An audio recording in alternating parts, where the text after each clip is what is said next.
Pack your bags, we're headed on a big old ride, with dreams of sunlit shores and the open skies, from the hills of Cyprus to where the world collides.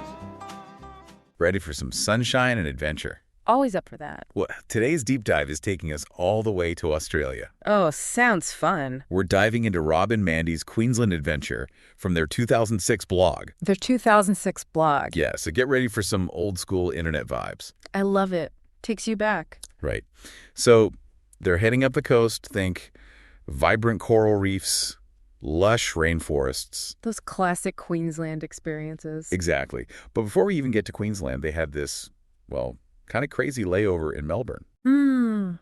What happened? So picture this. They're at the Melbourne airport, about to fly to Cairns.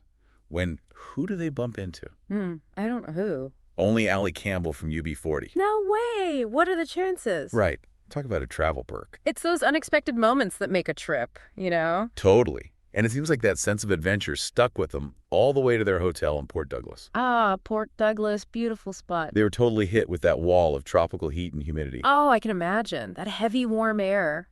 It just sort of envelops you. Like stepping into a postcard. Yeah.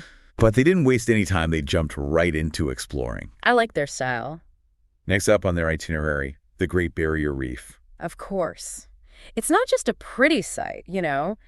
That reef is an incredible ecosystem. It's massive. Did you know you can see it from space? You can. It's that huge. Yeah. And home to so much marine life. It's mind-blowing. So they boarded their boat in Port Douglas. And even the trip out to the reef sounded incredible. What did they say?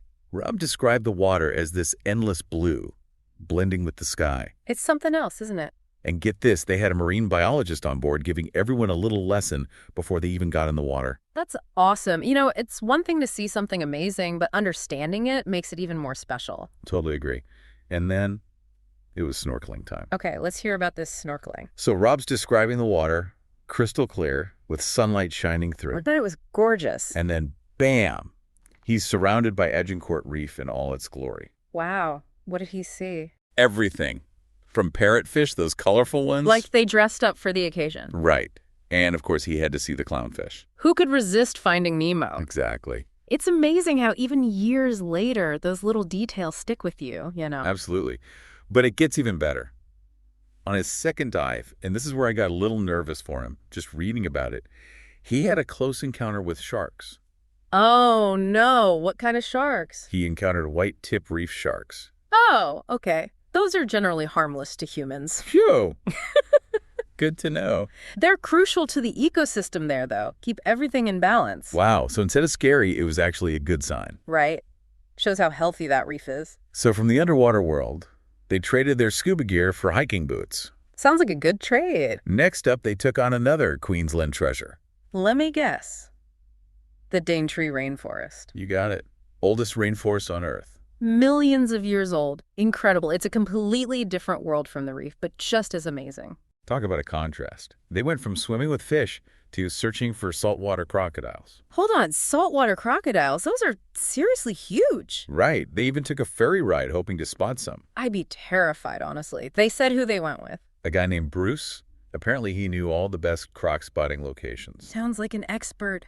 I hope they survived to tell the tale. Oh, they did. And the adventure didn't stop there. They explored so much, from the rainforest to the Daintree River estuary. Wow, the estuary, where the river meets the sea. Exactly. Imagine that landscape. Rainforest on one side, ocean on the other. Breathtaking. Makes you realize how diverse Queensland is, just in one region. Totally. And get this. Rob actually went for a swim in the Daintree River. He's a braver soul than I am. What did he say about it? He said it was exhilarating, being surrounded by this ancient rainforest. I bet. So peaceful. Did they have any more close encounters? They did. In Noah Valley, they bumped into a... Now, I didn't even know these existed before reading their blog. A cassowary. A cassowary? Those are pretty rare, aren't they? Big, flightless birds. Yeah. Huge. They had these bony things on their heads called casques. Scientists think it's for attracting mates, or maybe communication. Fascinating creatures. But sadly, they're endangered. It's a good reminder to experience these places responsibly, you know? Absolutely. We have to protect them. So they've explored the reef. They've hiked through the rainforest. Quite the adventure. Right. What's next for them? Well, for their final act, they decided to rent a car. Oh, fun. Road trip time. Exactly. A little freedom to explore at their own pace. I love that. Where'd they go? First stop was Palm Cove. I've heard of it.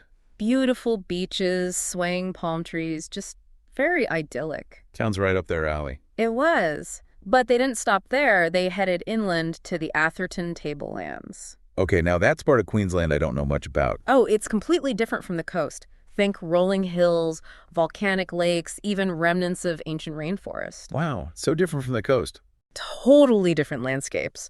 Rob and Mandy were blown away by the waterfalls up there. Oh, I bet. It's incredible how much diversity they were able to fit into just one trip.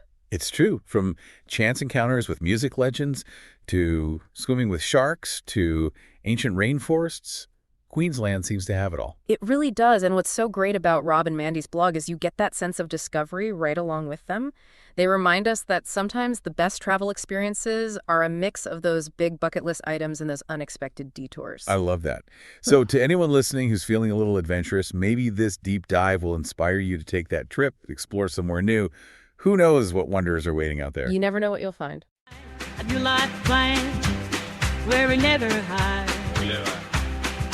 Out on the highway, chasing the tide.